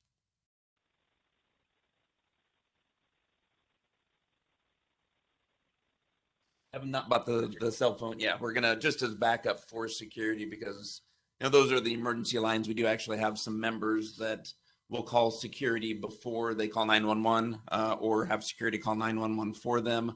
We're gonna get security and AT&T cell phone similar to what I've got for work, and it will stay down at the office, and that will be the backup emergency line if all else fails. Okay, and so obviously we will publish that.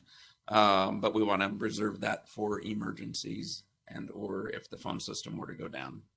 Are you just looking for a phone or a smartphone? I donated a phone and it just was never followed up on and it's on AT&T. If we just need a phone to use in emergencies, I'll be glad to supply the phone to them. And it's one of those. I don't need a smartphone, Steve. A flip. I'm not even sure we really need text. But I think you can text and make phone calls on it. And it's one of those track phones or something from Walmart to where you go online and you pay for so many minutes for that month and put an activation code in and then you get to use it. Yeah, it would save us the expense. It's sitting here. We had it when we was at our cabin because it's the only way we could have a phone. Okay. As long as it's not one that you run out of minutes on, because that's a bit much to keep up with. If it's something that we can make a monthly payment and we're covered for that month, I think that's what we're looking for. We'll look into it. I'll talk to Mr. Randall and take it down to him here in the next couple of days. And a flip phone would be fine. It doesn't matter. We don't need. Well, for them, it probably would because they could slide it in the shirt pocket or something like that. I think it's either small. I don't know if it's a flip phone or not, but it's a real small phone. Okay, good. I'll talk to him. I'll take it down. Any other updates? As a matter of fact, yes. So we talked about the damage to the Bora Hill gate we had just a few days back during the snowstorm. Thursday night, I believe it was. We had 2 people in a row, one near miss, and then 2 in a row hit that Bora Hill gate. So security was, maintenance was on hand to get over there and get it taken care of. But it was damaged. Pieces are still missing from it. So yeah, and was dangerous to the second person that hit it because it actually went through one of the pieces actually went through the driver's side window, from what I understand. So, Quite some time ago, we discussed a priority list of places that need to be treated once we get inclement weather. And to Rick's point, I mean, we not only need to think about the township side of this equation, but the part that people, and I've had numerous people tell me that it's tough to get a run to get up that hill. Agreed. As well. So we really need to kind of turn up the heat on that. No pun intended. Well, yeah, and you know, I guess that night we had two people that were able to come in. So you had two trucks running, and getting from the maintenance gate over to the Borer Hill side is about the longest distance you can go in Hideaway Hills. So, and we do keep those units inside of the gates. We're not going outside and down Durban Run or anything typically, because we can plow and get the asphalt grindings down while we're getting there. I don't know the time frame of what it took them to get over there from the time they got here, but yeah, we'll make sure that they understand. It's food for thought. Yep, that is key. And then AEDs. So we are currently paying Centos silly amounts of money. It's about $400 every 2 months to come in and check our AED. Which there's directions you can actually do that yourself, as well as resupply our first aid kits. So one of the things I don't remember if it's on the CapEx or depreciation list, but we've got $7,500 budgeted to purchase our own AEDs, because these are actually theirs. Purchase our own AEDs, and then you just keep up with them. I mean, it's not difficult. That gives us about $1,800 per unit. And I'm going to go run and grab my charger for the computer. So long.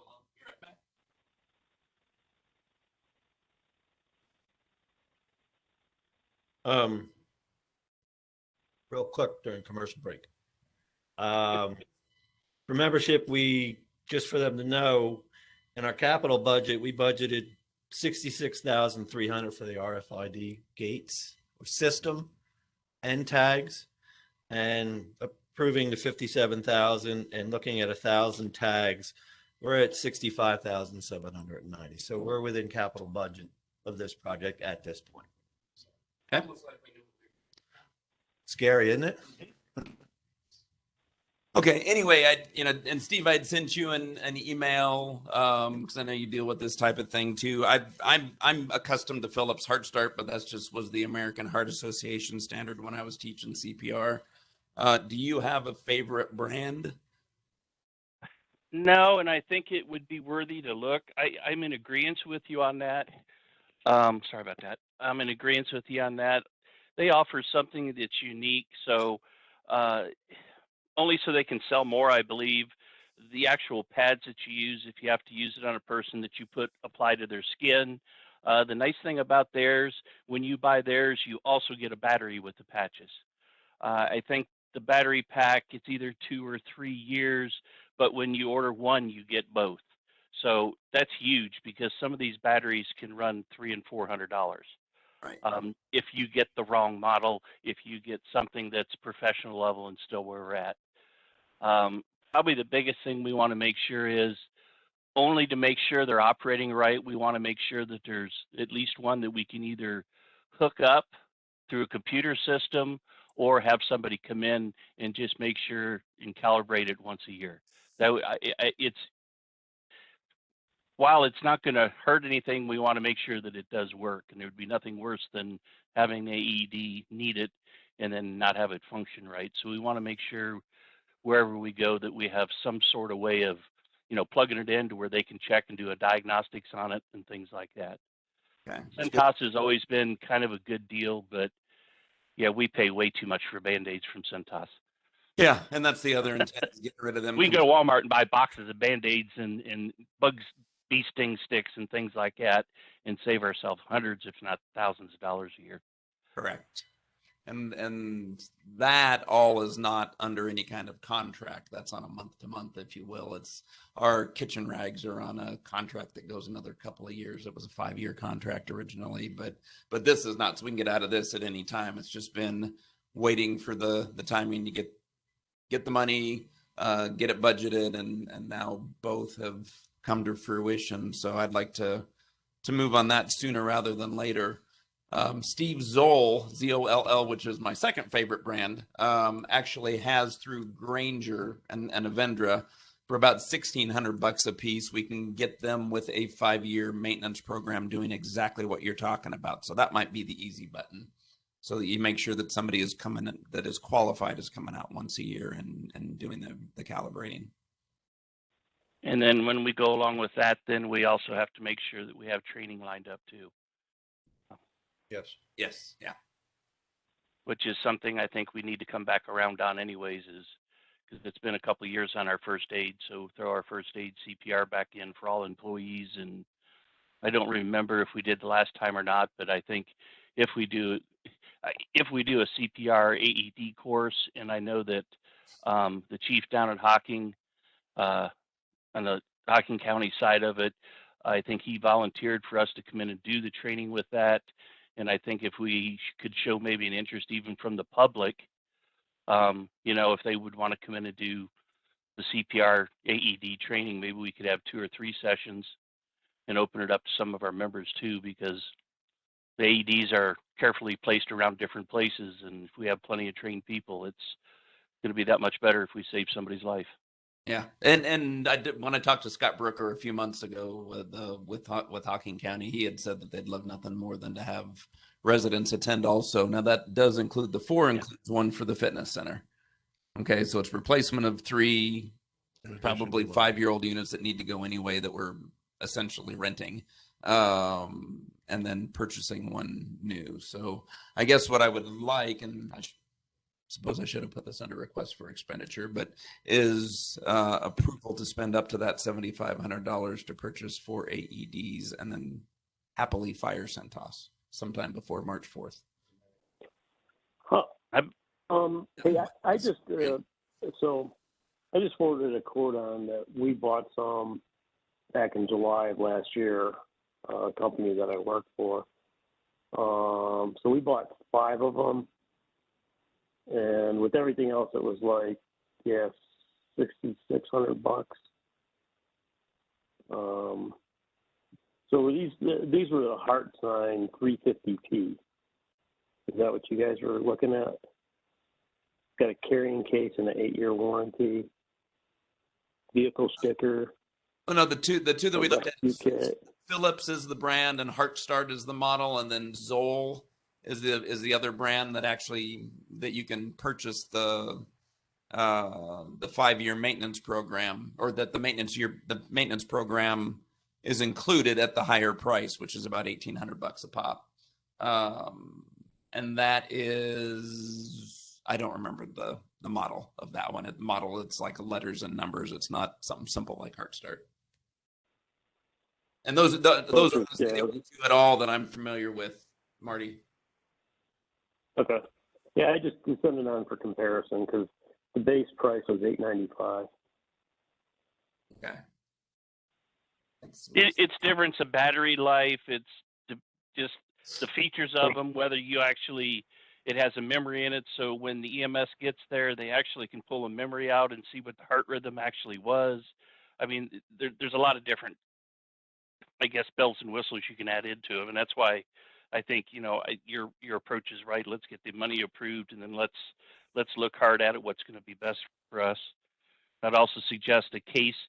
If we're going to have them, we should probably, like at the lodge, the clubhouse, fitness center, they should be in cases. So if somebody does open them, there's an alarm that goes off. So that not only alerts people something's going on, but it could also be a theft deterrent. Not that somebody would steal one, but No. Dear God. 7,500 is what we've got in the whichever list I've got it on. So I'd like to get approval for that. And that also for the Zoll, at least that includes the case. I'll just have to make sure that it's the alarmed ones. I'll make the motion to spend not to exceed 7,500. Is that what we're saying? For the 4 AEDs. We have a motion. Do we have a second on the AEDs? I'll second. Boy, you 2 are just nailing that right there. Not even letting Steve second anything. I was waiting. Moved and seconded to purchase, allow Jeff to get the not only the best deal, but the best equipment possible for AEDs for $7,500. More discussion? I'd like to vote. All in favor? Aye. Aye. Aye. No opposed. Okay. Fourth and save lives. All right. Consider it done. All right, we're moving on to lodge updates. So if you have not met her, Serena Craig is our new food service manager. She started last Tuesday.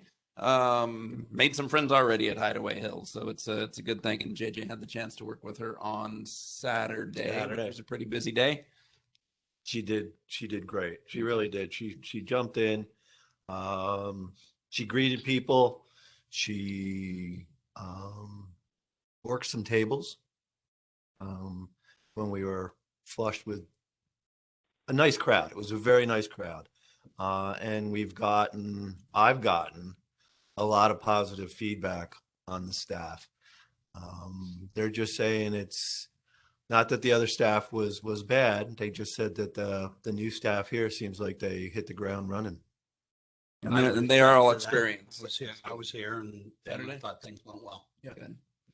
And Serena also bartends as well if we need it. I think that's going to be her plan for Wednesdays here. But she will oversee front of house operations at the lodge and then oversee all operations with Chris reporting to her at the clubhouse. Her salary is budgeted and has been split evenly between the two. So there will be no neglect of the clubhouse, as has been done in the past, from what I understand, past years. That all said, Jeannie Green has decided to move on and take some time away. So really just want to publicly thank her for all of her contributions over the last year and a half, I guess it's been, right? Before I got here and getting the lodge back opened and for a while helping out both here and the clubhouse. And then everything she's done for the lodge over the last year or so. Email blast went out yesterday, if I'm not mistaken. Upcoming wine dinner on the 27th. We're supposed to have our wine rep here day after tomorrow, so that we can price everything out. Chef's talking about doing porterhouse steaks for the entree. I'm not one to argue. And we were expecting to feature Duckhorn Vineyards and Decoy this first go round, but Heidelberg was not able to get the wine rep here on the dates that we had available. So we'll work on them for February, and will be Camus Vineyards and Wagner family of brands. It was all one big group. Oh, that's horrible. I know. Yeah, it's Horrible. Darn Terrible. bad luck. Steak and Camus. I ate it. Box of wine and a can of cheese. Yeah, there you go. Or one of those fabulous charcuterie boards. We'll get the information out as soon as I get it. I'm hoping by next Monday or Tuesday, and then start taking reservations at that point. Just maybe there will be a limit, obviously, because the chef can only crank out so many porterhouses on that grill.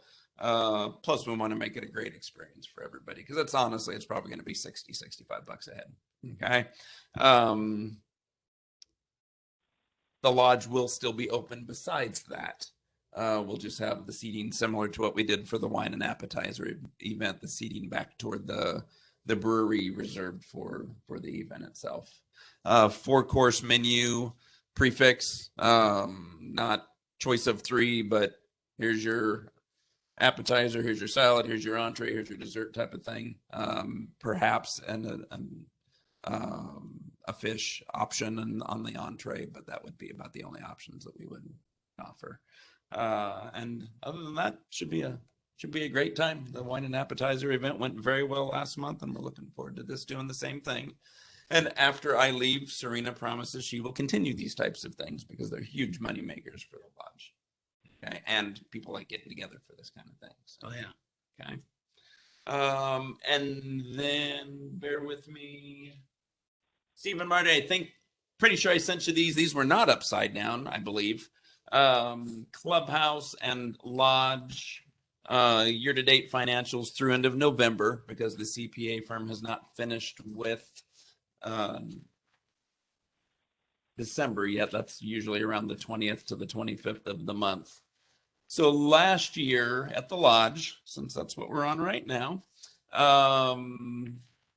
when it was basically closed most of the year, right? Closed February 1st. Oh, I didn't have these out yet. Sorry, my bad. Marty and Steve have them. They know what I'm talking about. Thank you. Oh, that's right. She had the advanced preview. So last year being closed essentially, from what I understand, February through most of November, the lodge lost $63,856. Don't know what went on in January, but I'm sure there was some waste. And there are expenses to keeping the upstairs heated and air conditioned and that kind of thing, and not having inventory go bad. This year, to have it open and running, we are at a subsidy that the property owners, the members, having to subsidize as of year in November, $65,046. So I think we'll end up on a budget of $121,000 being subsidized, end up at about $80,000 this year. Again, essentially opening up a brand new restaurant because we had to get staff in early, get them trained and that kind of thing. So have well exceeded the expectation, my expectations even. And in comparison to that, at the end of November 2019, the lodge, what did I say it was, at $140,000, $130,000 subsidy? You said 120. It might have been, okay. Was it 120? Okay. And that was the full year that it was open, and at the end had a subsidy of like 193,000. So we won't end up anywhere near there. Well, I want to congratulate you and your staff, because Thanks. not only did they cut the subsidy, they produced a really nice product through COVID. Well, the chef, I was so upset that all his wonderful dishes for a while had to come out on plastic, but we did it. So That was the health department. So everything, great Yeah. job. Thank you. And then again, New York strip steak starting Thursday, blackened salmon starting Thursday, blackened salmon with a shrimp Creole sauce, and then bringing back chicken sandwiches, this time with chimichurri sauce, because everybody really liked that on the salmon before. So mixing it up a bit, but gonna be putting that grill to use. Been a long time coming. Mm-hmm. And I think a special this week, if I'm not mistaken, is going to be sirloin. So I'll have plenty of steaks flowing starting Wednesday, just not the strips until Thursday. Okay. Hey, Jeff, Yes, sir. let's remember all to thank our membership for coming and filling the seats too. They wanted a product. Mhm. You and the staff were able to deliver that product, but without the membership actually having faith in the place and actually showing up and meeting new friends and re-meeting old friends, we wouldn't have had anything, even with the great staff that you got to put together for this year. So Very true. they asked again, another one of their asks, and it was accomplished, but only because they showed up. Yeah. And I was going to actually mention that after we went through the Clubhouse numbers. I'm sorry. And that's okay. That's all good. We can thank them twice. Yes. All right. Clubhouse numbers are getting passed around now. Thank you. All right. Rex is getting in his steps today. Oh, and regarding the lodge, I went back on P&Ls until I finally got sick of just going backwards, back to 2012, and every year back to 2012, the lodge had been subsidized over $100,000 by year end. So the fact that we won't hit that this year, I think, is a testament to how much of that support we've seen. And then the Clubhouse, for the first time since probably since forever, but I got sick of looking after 2012, is at the end of November a profit of $2,065.04. Typically, we're right around $12,000 to $15,000 subsidy at this point. Last year, the subsidy was $27,907 at this point. November specifically, they eked out a profit of $6.53, but it's a profit. So while I did not expect at the end of October that we would make it through the end of the year at a profit in the Clubhouse, I am now extremely hopeful and expectant that we will see a small profit there. Or is that a reverse subsidy? I don't know what that is. It goes back into operating. I know that, and that's not budgeted. So Yeah. if we eat $2,000 out of that, that's not budgeted. So really a big thanks to the staff that has pulled this all off. And I know at the at the lodge, it's been a lot of staff that's no longer with us even, but really a testament to what folks can do when they really work hard. And then thanks to the staff that we currently have at the clubhouse, Renee, Sid, and Chris and Kelly, along with those that came and went, CR and the rest of the group. So, okay. And the members for their phenomenal support. I will say the clubhouse, I know it was closed for a bit in 2020, but as compared to 2020, where revenue was $164,000 at the end of November, we're at $249,000 at the end of November at the clubhouse. $84,000 difference, and I would argue that that is well above and beyond what was lost over the time it was closed last year. Okay.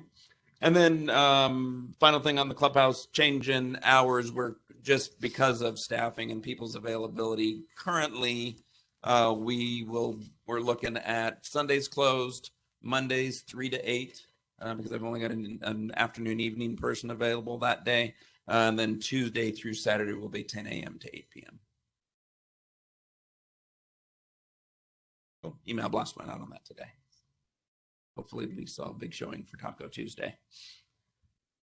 All right, that's it for food and beverage. And then the next and final subject was the GM recruitment process. So we have gotten, I emailed the management committee, I think 7 resumes today, probably 2 of which were pretty well qualified. And we just got these things posted live yesterday, posted them on Friday, got them live yesterday on LinkedIn, on Indeed, and then on a hospitality specific site called H Careers. So I guess I'm looking for how we want this process refined so that I don't send you each and every application that comes in and then waste people's time reading it. I think Chaz, we spoke a little today, and last time the folks that were reviewing the resumes were not part of either the board of trustees or the management committee. It was a small 2-person committee. Correct. It started out as, I believe there were 5 of us. And once we got it pared down to our ultimate candidate, it pretty much went to myself and one other person, Kathy. And we had a couple extra conversations with Jeff, who was our final candidate. We made the recommendation to fly Jeff in, to meet the group. It is my opinion that this needs to be done by committee. Yeah.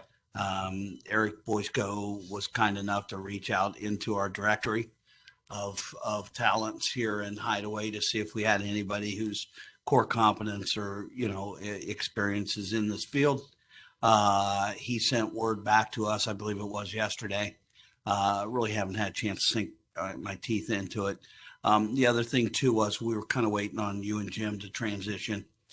So now we can start to turn up the heat on it. Okay. In the meantime, I think, as Jeff said, we started to see some things today. I believe I've only seen 2 of what you just spoke of. Yeah. And I think one was sent in independent of this, of LinkedIn or Indeed. Okay. But I did see the one today and didn't have a chance to really pop it open and take a peek at it. Okay. I think it was the one that came from Indeed. And the only reason why I kind of missed it was because I got dozens of Indeed, resumes coming in to begin with. I thought it was another one of them for my operation. Yeah. One of my 2 operations. So, but I'll take a look at that tomorrow. You and I are now engaged on this. And I think what we need to do is move forward with trying to put together a committee much the same as what we used the last time, because I think that was effective. We still have Jeff to rely on to maybe help critique how you felt the last recruitment process went. If there's any way we can enhance that or turn down the screws on anything, and we get to work on it. So, yep. Okay. You know, the bottom line is we've already let a month slide by. So we've got to get prioritized and move to the top of the list. So.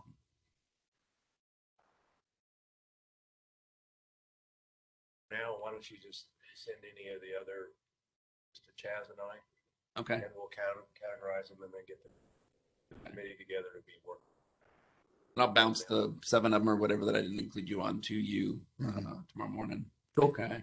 You know what we're looking for, right? Yep. So Pretty much. And then I will do my best to try and keep folks engaged just by messaging them on these different systems. And I can even ask some of the basic questions, even though I included the salary range in there. What are you looking for salary wise? What are your expectations and that kind of thing? Just to at least start conversations if you guys are okay with that. Yeah. Because if we ghost them, they're just going to disappear. The crazy thing right now, especially is that all of these doesn't matter which one of these sites you're working with. There is an abundance of people that will submit things. Oh yeah. That aren't even qualified or don't, I never really understood why an individual feels it necessary to do that, but I deal with it every day. Yeah. I would say literally, and this is just in my arena, that probably only you're lucky if 25% of what you actually look at is actually somebody that you would consider to be a viable candidate. Yeah, so I agree.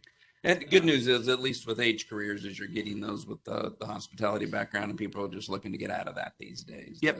Hospitality and that's the retail. number one thing they're looking to get. Exactly. Yeah, exactly. So GMs and that kind of thing. I mean, in Columbus, there's like 5 GM openings that I saw in Indeed when I was going through looking at different ways to word it and set it up.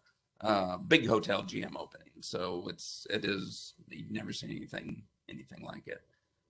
But as people look to get out of that and into a better quality of life, this is someplace that. Okay. Anything else on that? I had a chance to look at the 7 briefly, and there was like 3 of them that 2 of them were strong. 3, depending on the situation. It's a different animal than just the regular hotel hospitality. Correct. But still, it looks like there are some people there that, from just a quick look, they look like there was somebody at least. Yeah, and country club GMs as Exactly. well. It's probably maybe more like that. Yeah. Well, and I think there's an opportunity too to blow the dust off of some of the ones we received not but a year ago. That's a good point. To see whether or not they're still available or interested. Because we had pared it down to a couple people, Jeff being one of them. There was a local guy that we had talked more than one round with as well. So. Good thing is now in pretty good footing. We can lower a little the need of the restaurant experience, and that gains us some other experience. Yeah, with Serena and Aaron here, I would say you've got food and beverage well under control at this point. Okay. Good. Anything else? I got 2 things before we. Anybody else have anything to add? I just got one thing with the food service committee. We're looking to try to get together. We'll work with others in have the ability to do a calendar that's not stagnant, one that can be updated so that, I hear it time and time again, I didn't know about this event, I didn't know about that event, or I just heard about it. So if we can get a calendar that's not stagnant, that can go out a little further, that people can go online and take a look at it, we're going to start to look at something like that. And another thing is, I think we really have to advertise a little bit more of the vet discount we had said before for Veterans Day, and that we would continue that. I myself don't remember seeing it anywhere else, so I don't know how we would go about doing that. And maybe I just didn't see it, but I think we really got to look at something to get that out there. We're printing menus constantly. Can we just add it to the menu? Or maybe make it that only covers the people that are coming, and ideally you want more people. Sure, coming yeah. Put it because in of this. So the maybe weekly start blast. on just every email blast. Have Yeah. that Yeah. at the Yeah. top or the Yeah, bottom. just put it. Now that said, we have had, I was up there more hours than I have been in quite a while this past week working with Serena, Wednesday, Thursday, and Friday nights, and then the previous Thursday. We've had several people come in that have said, "Oh, and let me show you my military ID so you can give me my veterans discount." So Do we it's- track the effectiveness of that, or? Can we? Sure. If you go, through the should POS, we? you Yeah, could probably see it. we actually have a discount button that is veterans. So yeah, you can see how many times that specific discount was used. I'm just curious. And we can do that. We can set up any discount like that. Most of them are just, if you're running a promotion, then you're just plugging in the discount. You're saying, okay, 25% off or 10% off or whatever. But that one, since it's permanent, we have set up as a Nice. Okay. Haley, anything right now? No, next time I'll talk a little more about the fitness center. So Okay. we'll bring that. Oh, Yeah. Marty, anything for you? Before we go into executive? Yeah, be prepared. No, I'm good. Steve? I'm good. Okay, so real quick, spoke a little the other day. I would like us to go to, and I want you to think about it. We will have our regularly scheduled meeting in 2 weeks. I had that date. I don't remember what it is right now, 29th or something like that. I don't know. Anyway,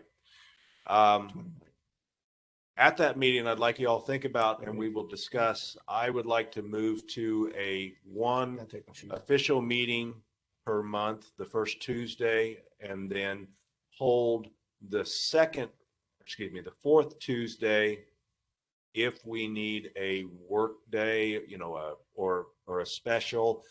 We'll make that decision within 7 days, so you've got that Tuesday off. So anyway, I want y'all to think about that over the next 2 weeks, and we'll discuss it at that meeting. The other thing is Jeff and I are going to get out to you. Jeff is, but I'll help. We're going to go through and update the depreciation and the CapEx sheets. And I want y'all to look at the 2022 items, and I want us to go through those item by item and not vote on them. We are not voting to spend the money. We're voting, are those items that deserve to be on the list, and should we start getting pricing, getting ready to spend that money? Now, that means, do we support that item? Do you need more questions about that item, or no, I don't support that at all? That way we can let people go, Rick or Steve or whoever's in charge of getting quotes. They know that when they go out and get quotes, that there's a very good chance that it's going to happen, and it'll move along quicker. And so that hopefully, as those things come through, we can get things approved quicker and move forward and get going. So we'll get that out. I think it's in pretty good shape. Yeah, the big caveat there is going to be that the CapEx list is really going to deserve more attention than the depreciation list, because those quotes by and large are pretty solid. And we voted on some of that already, the backhoe, the AEDs, but the CapEx list was put together really by the management committee more than anything, with me adding a few things, but most of those items have not been quoted with the exception of the RFID system. So those are really going to be before we spend time going out and getting the quotes, making sure that everybody's supporting what we have listed in 2022. And neither of them, the purchases for this year will break the bank. Even if we were to stop funding those right now, we'd still have a lot of money left in those two accounts. But we're not going to stop funding them. Yep. Did we talk about how that fits in with the long-term planning? We kind of hit on that. Do we need to try to bring that We in? have sent that to them, and we're asking for their advice. Okay. The long range. Long range, yeah. Yes, and so that tied So in that's better. okay. Yeah. Okay. Needs to happen. Same thing. You sent them both of them? Yes, no. Oh, okay. I want us to go through them and then They'll get us. Okay. So anyway, that's what I'd like to be prepared for. The last thing is I've kind of something I want to do is I've kind of put together a to-do list.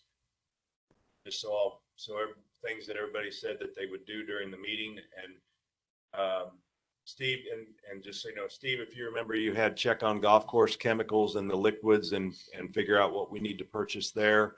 And Steve, the second thing was send the vaccination form to Jeff. Yes, sir.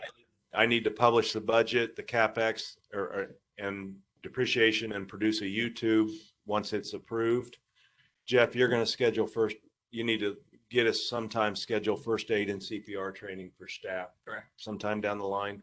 Chaz and Rex to develop a search committee for the GM. I think that's all the to-dos that came out of this meeting. That's right, except for mine, AEDs, Yeah. and then double check the, have the RFID system re-quoted with any increases that need to take place there. And then check with Case, regarding their quote and those possibly extraneous items so that we've got a solid number. Got confidence in. Okay. Good. All right. Anything else before we adjourn?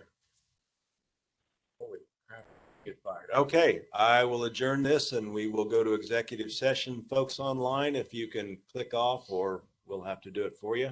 Thank you for spending your evening with us. Do we need to motion and vote to adjourn this, or?